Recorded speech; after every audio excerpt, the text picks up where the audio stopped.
जो एक दूसरे को बिल्कुल पसंद नहीं करते थे, लेकिन हालातों ने उन्हें एक ऐसी जगह पर ला के रख दिया जहाँ पर सरवाइव करना भी बहुत मुश्किल था और वो महीनों तक एक आइलैंड पर एक दूसरे के साथ फंसे रहे। उसके बाद वो उस आइलैंड पर कैसे सरवाइव करते हैं और एक दूसरे के साथ किया कांड करते हैं, देखेंगे हम आज की इस पूरी कहानी में। सो हेलो दोस्तों, मेरा नाम है इशिता और आज की कहानी शुरू होती है हमें एमा नाम की एक खूबसूरत लड़की को दिखाते हुए, जो सुबह जल्दी उठकर अपने स्कूल जाने के लिए तैयार होती है। एमा अपनी स्कूल में एक बहुत ही अच्छी और फेमस स्टूडेंट है जिसके बहुत सारे फ्रेंड्स हैं। दूसरी तरफ हम डीन को देखते हैं जो एमा की तुलना में बहुत ही आलसी लड़का है और वो सुबह लेट करके उठता है और सीधे बाथरूम में जाकर ब्रश करने के बाद तुरंत आकर वीडियो गेम खेलने बैठ जाता है। तो उसके पिता जैक उसे कहते हैं कि तुम स्कूल के लिए लेट हो जाओगे।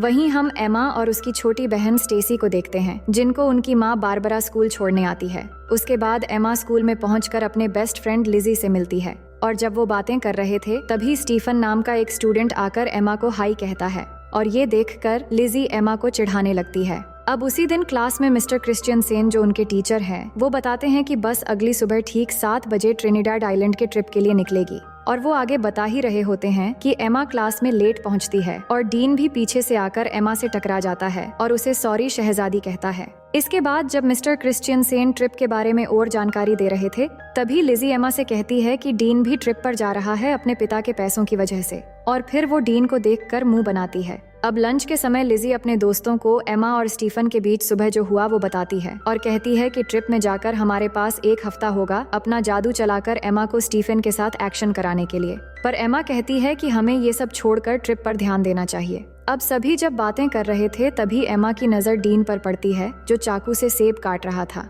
अब थोड़ी देर में मिस कोलियर जो एक टीचर है वो डीन के पास आकर उसे स्कूल में चाकू लेकर आने के लिए डांटती है और फिर उसे प्रिंसिपल के ऑफिस में ले जाती है। फिर लिजी अपने दोस्तों से कहती है कि एमा को डीन जैसे लड़कों के साथ नहीं रहना चाहिए जब स्कूल का एक हॉट लड़का एमा को पसंद करता है। अब अगले दिन सुबह एमा तैयार होती है ट्रिप के लिए और अपने माँ बारबरा और पिता फिल को थैंक यू कहती है उसे ट्रिप पर जाने देने के लिए। दूसरी तरफ डीन ट्रिप पर नहीं जाना चाहता तो उसके पिता जैक उसे कहते हैं कि उसके स्कूल के नियम को तोड़ने के बाद भी उन्होंने कितनी मेहनत की उसे ट्रिप पर जगह दिलाने के लिए, जिसके बाद वो जाने के लिए मान जाता है। अब आगे हम देखते हैं कि मिस्टर क्रिश्चियनसेन सबको बस में चढ़ने के लिए कहते हैं। अब बस में चढ़ते वक्त स्टीफन एमा से पूछता है कि कैसी हो एमा, जिससे लिजी एमा को फिर से चिढ़ाती है पर एमा उस पर ध्यान नहीं देती। अब कुछ समय के अंदर वो ट्रिनिडाड आइलैंड पहुंच जाते हैं और बस से उतरते समय मिस कोलियर सबसे कहती है कि सब कुछ देर पूल में एंजॉय कर सकते हैं पर डिनर से पहले सबको आ जाना है और अगले दिन से प्रोग्राम शुरू करेंगे।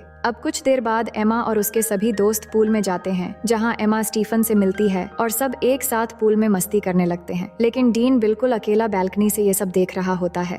अब उसी शाम एमा की एक फ्रेंड लिजी और एमा को आकर बताती है कि स्टीफन ने उन्हें पार्टी पे बुलाया है जो यहाँ के एक लोकल बोट में हो रही है, लेकिन एमा ये सुन के मना कर देती है पर उसके दोस्त जिद करके उसे मना लेते हैं। उसके बाद वो पार्टी के लिए बोट पर चले आते हैं और वहां पहुंचने के बाद एमा हेलन को पार्टी में ढूंढने लगती है पर तभी वो देखती है कि स्टीफन किसी और लड़की को किस कर रहा है और ये देख के एमा वहां से जाने लगती है और वही साइड से ये सब डीन भी देख रहा होता है। तभी वो एमा से कहता है कि तुम्हारा बॉयफ्रेंड तो मजा कर रहा है, तो वो डीन से कहती हैं कि तुम्हें इन सब से कोई मतलब नहीं होना चाहिए। अब अचानक वहाँ पुलिस आ जाती है क्योंकि पुलिस को पता चल गया था कि यहाँ स्टूडेंट पार्टी में ड्रग्स ले रहे हैं और सबको बोट के सामने की तरफ आने को कहते हैं। तभी अचानक पैर फिसलकर एमा पानी में गिर जाती है और उसे गिरते हुए डीन देख लेता है तो वो भी उसे बचाने के लिए पानी में कूद जाता है और फिर उसे बचाकर एक छोटी बोट में ले जाता है। अब उस बोट की रस्सी बड़े बोट से जुड़ी हुई थी तो डीन उस रस्सी को काट देता है और एमा के पूछने पर वो कहता है कि मुझे पुलिस के झंझट में नहीं पड़ना है, पुलिस के जाने के बाद हम बड़े बोट तक पहुंच जाएंगे। लेकिन थोड़ी ही समय के अंदर वो बोट उनसे काफी दूर चला जाता है और तभी वहाँ पर तूफान शुरू होने वाला होता है, लेकिन डीन देखता है कि इसमें तो मोटर ही नहीं है। तभी उनके सामने से अचानक एक बड़ी सी लहर आती है और दोनों कस के बोट को पकड़ लेते हैं। इसके बाद सुबह हो जाती है और दोनों लहरों की वजह से बोट के साथ अरेबियन सागर में पहुंच गए थे। डीन का फोन भीग चुका था तो वो एमा को उसका फोन देने को कहता है पर एमा के फोन में नेटवर्क नहीं आ रहा था। फिर एमा डीन से कहती है कि हमें पार्टी बोट का पीछा करना चाहिए था तो डीन कहता है कि चिंता मत करो, कोई ना कोई हमें लेने आ जाएगा। वो बात ही कर रहे थे तभी अचानक एमा को थोड़ी दूरी पर एक आइलैंड नजर आती है जिसके बाद डीन बोट को उस आइलैंड की तरफ ले जाने लगता है और बहुत मुश्किलों के बाद दोनों उस आइलैंड पर पहुंच जाते हैं। और वहां पहुंच के एमा फिर से फोन के नेटवर्क को देखती है, पर वहां भी कोई नेटवर्क नहीं मिलता। फिर डीन को उस बोट पे एक फ्लेयर गन मिलती है, तो वो उसे ले लेता है और फिर दोनों आगे बढ़ने लगते। ओ भाई, सच में क्योंकि इंडिया में आ गया है। एंड तुम एक बार ये सुनो, ऑनर ऑफ किंग्स में आपका स्वागत है। मतलब सच में ये हिंदी में बोला कि हॉनर ऑफ किंग्स में आपका स्वागत है। मिलती है तो वो उसे ले लेता है और फिर दोनों आगे बढ़ने लगते हैं इस उम्मीद में कि आगे जाने पर उन्हें कोई मदद मिल जाएगा। दूसरी तरफ होटल में पिछले रात की पार्टी की वजह से मिस्टर क्रिश्चियनसेन ट्रिप को कैंसिल कर देते हैं। तभी लिजी मिस कोलियर से कहती हैं कि एमा होटल वापस नहीं आई है और उसे लगा कि शायद एमा कल रात किसी और के साथ थी, इसलिए उसने किसी को नहीं बताया। और वो बताती है कि उसने एमा को आखिरी बार पार्टी बोर्ड पर देखा था। इसके बाद मिस्टर क्रिश्चियनसेन सबकी अटेंडेंस लेते हैं तो उन्हें पता चलता है कि डीन भी यहाँ मौजूद नहीं है। अब इससे इनको पता चल जाता है कि डीन और एमा दोनों ग्रुप से मिसिंग हैं। उसके बाद पुलिस आकर एमा के दोस्तों से पूछताछ करते हैं तो मिस कोलियर पुलिस से पूछती है कि क्या उन्हें ढूंढने का कोई तरीका है। तो पुलिस कहते हैं कि ऐसे केस अक्सर होते रहते हैं, शायद वो खुद से ही वापस आ जाए, लेकिन अगर वो समुद्र में कहीं फंस गए हो तो दोनों को ढूंढना थोड़ा मुश्किल हो सकता है। और ये बात जब डीन के पिता को पता लगता है कि उनका बेटा खो गया है तो ये सुनकर वो तुरंत स्कूल जाते हैं और वहाँ एमा की माँ बारबरा से मिलते हैं। और उसी समय फिल भी वहाँ आ जाता है और यहाँ सब परेशान होकर प्रिंसिपल से दोनों बच्चों के खोने के बारे में पूछने लगते हैं, पर प्रिंसिपल ठीक से कोई जवाब नहीं दे पाते, जिसके बाद वो तीनों वहाँ से चले जाते हैं। वहीं एमा और डीन आगे बढ़ रहे थे और कुछ दूर चलने के बाद उन्हें जंगल के अंदर एक खूबसूरत वाटरफॉल दिखाई देता है। डीन को ये बहुत अच्छा लगता है तो वो एमा को उसका एक तस्वीर लेने के लिए कहता है, पर एमा उसे मना कर देती है। वो कहती है कि हम यहाँ फंसे हुए हैं और तुम्हें यहाँ अच्छा लग रहा है। मुझे इस ट्रिप में प्रोजेक्ट के लिए अच्छे मार्क चाहिए थे। मुझे आगे प्रिंसटन यूनिवर्सिटी में पढ़ना है। अगर हम जल्द से जल्द यहाँ से नहीं निकल पाए तो सब बर्बाद हो जाएगा। इसके बाद वो आगे बढ़ते हैं और कुछ घंटे बाद वो दोनों इस आइलैंड के बिल्कुल किनारे पे आ जाते हैं, पर अब तक यहाँ उन्हें ना कोई रास्ता मिला था और ना ही कोई मदद। ये देख के वो वापस बोट की तरफ जाने का सोचते हैं। उसके बाद वो दोनों वापस बोट की तरफ जाते हैं और जाकर देखते हैं कि किनारे में उनकी बोट नहीं है।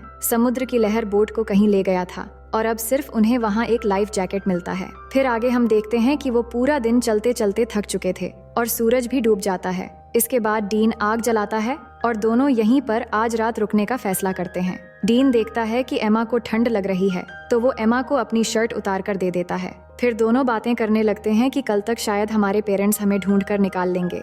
अब आगे हम देखते हैं कि सुबह हो जाती है और डीन जागकर देखता है कि एमा यहाँ नहीं है, तो वो उसे ढूंढते हुए जाकर देखता है कि एमा समुद्र के किनारे पर SOS लिख रही है।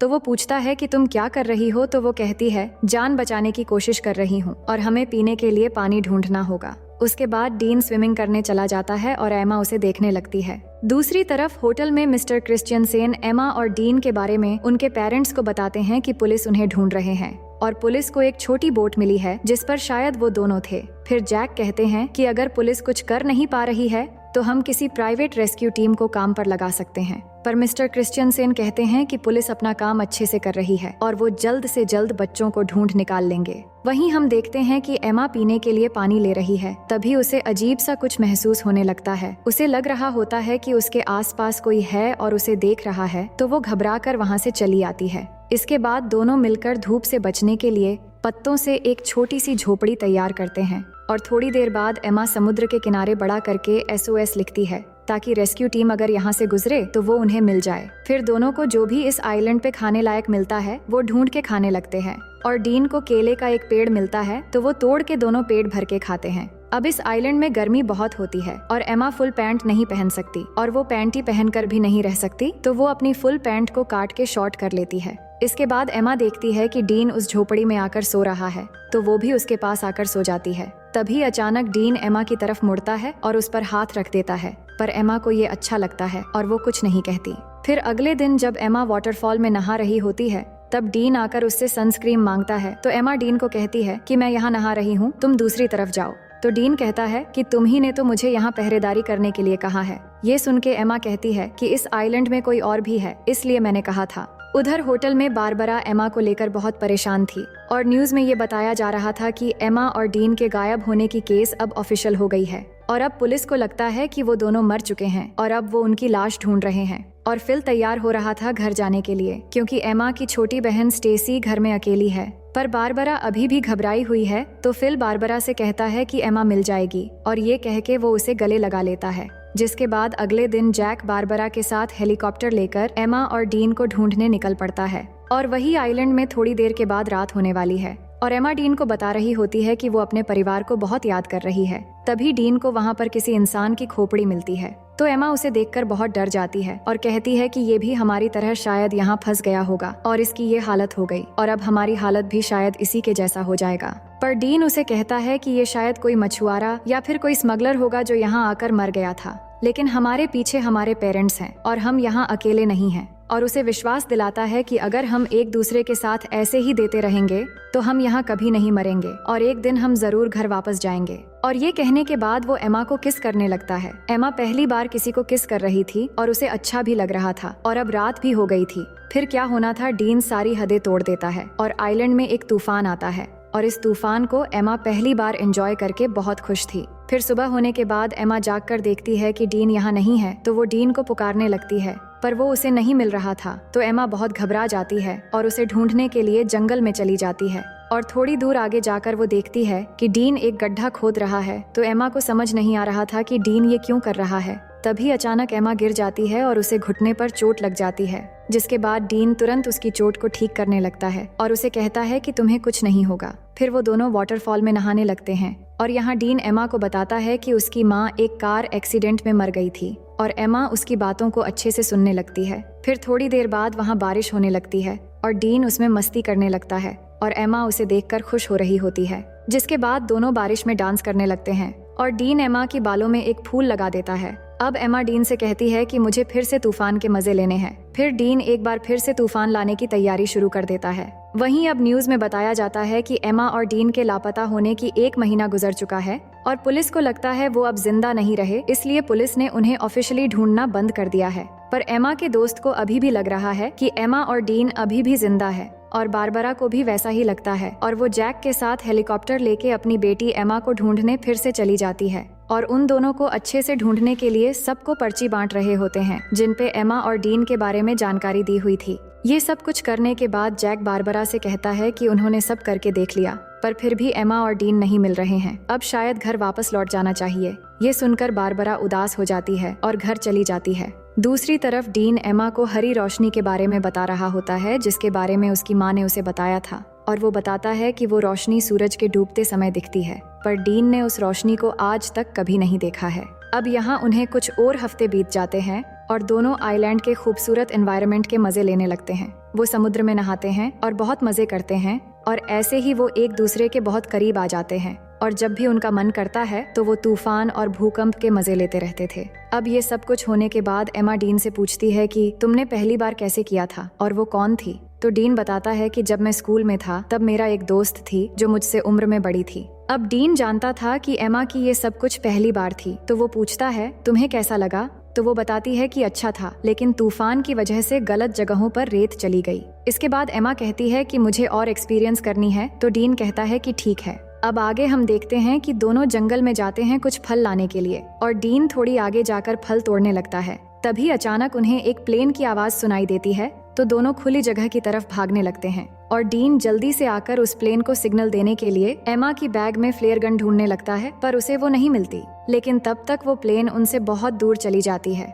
फिर एमा फिर से उस फ्लेयर गन को ढूंढने लगती है, पर उसे भी नहीं मिलती। तो एमा को लगता है कि उस आइलैंड पर कोई और भी है जो उनके चीजें चुरा रहा है। फिर आगे हम देखते हैं कि कुछ दिन और बीत गए हैं, पर उनके ऊपर से अब तक सिर्फ एक ही प्लेन गुजरा है और कोई भी उन्हें बचाने नहीं आया है। दोनों झोपड़ी में बैठ के बात करने लगते हैं कि उन्हें अब घर वापस जाने की उम्मीद छोड़ देनी चाहिए और यहाँ जंगल में पूरी तरह एक दूसरे के साथ बिताने का फैसला कर लेना चाहिए। तभी अचानक डीन को किसी जानवर की आवाज आती है, तो डीन जंगल में जाता है उस जानवर को ढूंढने के लिए। तो एमा को डीन की चिंता होने लगती है, तो वो भी उसके पीछे चली जाती है। और वही डीन जैसे ही थोड़ा आगे जाकर देखता है तो वहाँ एक ब्लैक पैंथर होता है, जिसे देखते ही वो भागने लगता है और भागते भागते काफी दूर जाने के बाद वो अचानक जमीन पे गिर जाता है। और एमा भागती हुई जब डीन के पास पहुँचती है तो वो देखती है कि डीन के पास खून से लथपथ एक चाकू है और उसने एक ब्लैक पैंथर को मार दिया है। फिर आगे हम देखते हैं कि एमा और डीन के सभी दोस्त और पेरेंट्स उनके बिना ही अपनी जिंदगी की शुरुआत कर लेते हैं और यहाँ एमा और डीन ने भी आइलैंड पर जीना सीख लिया है। और इधर ही अपनी जिंदगी गुजारने का फैसला कर लिया है, क्योंकि उन्हें जो उम्मीद थी कि उन्हें कोई बचाने आएगा वो भी अब खत्म हो चुकी थी। उन्होंने शिकार करना भी सीख लिया है और यहाँ पर झोपड़ी बनाकर रहते हैं और सभी उम्मीदें छोड़कर खुशी से एक दूसरे के साथ देते हुए दिन गुजारने लगते हैं। फिर एक दिन एमा उल्टियां करने लगती है तो डीन ये देखकर उसे पूछता है कि क्या तुम प्रेग्नेंट हो? तो एमा कहती है कि नहीं, उल्टियां बस ऐसे ही हो गई हैं। इसके बाद एमा अच्छा महसूस करने के लिए डीन के साथ लेट जाती है, पर जब वो दोनों बात कर रहे होते हैं तभी एमा की खोई हुई चीजें ऊपर से गिरने लगती है और जब वो दोनों ऊपर देखते हैं तो वहाँ पेड़ पर एक बंदर होता है जो उनके सामान फेंक रहा होता है और वो देखते हैं कि बंदर के हाथ में वो फ्लेयर गन भी है जो डीन को उस दिन नहीं मिला था। तो उस बंदर को एमा एक केला दिखाती है तो वो गन नीचे फेंक देता है, जिसके बाद उन्हें ऊपर से एक हेलीकॉप्टर की आवाज आती है तो वो भागते हुए खुली जगह पर आते हैं और एमा गन लोड करके फायर करती है तो वो हेलीकॉप्टर वाले उन्हें देख लेते हैं, जिसके बाद वहाँ से उन्हें रेस्क्यू कर लिया जाता है और अब फाइनली दोनों 3 महीने के बाद वापस आ जाते हैं और एयरपोर्ट पे एमा और डीन के दोस्त और पेरेंट्स उनसे मिलकर बहुत खुश हो जाते हैं, जिसके बाद दोनों के पेरेंट्स उन्हें अपने अपने घर लेकर चले जाते हैं। अब घर आने के बाद डीन उसी रात को एमा से मिलने जाता है और वो बात करते हैं कि घर वापस आकर कितना अजीब लग रहा है और यहाँ डीन एमा को किस करने वाला होता है, पर एमा नहीं करती और कहती है कि हर 10 मिनट में उसके पेरेंट्स उससे मिलने आ रहे हैं, अब शायद तुम्हें यहाँ से चले जाना चाहिए। और कहती हैं कि हमारे आने की खुशी में मेरे पेरेंट्स ने एक पार्टी रखी है तो तुम्हें भी आना है। फिर अगले दिन पार्टी पे सब जमा होते हैं और एमा के पेरेंट्स सबको कुछ कहने लगते हैं उनके बच्चों के वापस आने पे। इसके बाद स्टेसी डीन से पूछती है कि तुम सबके साथ क्यों नहीं हो?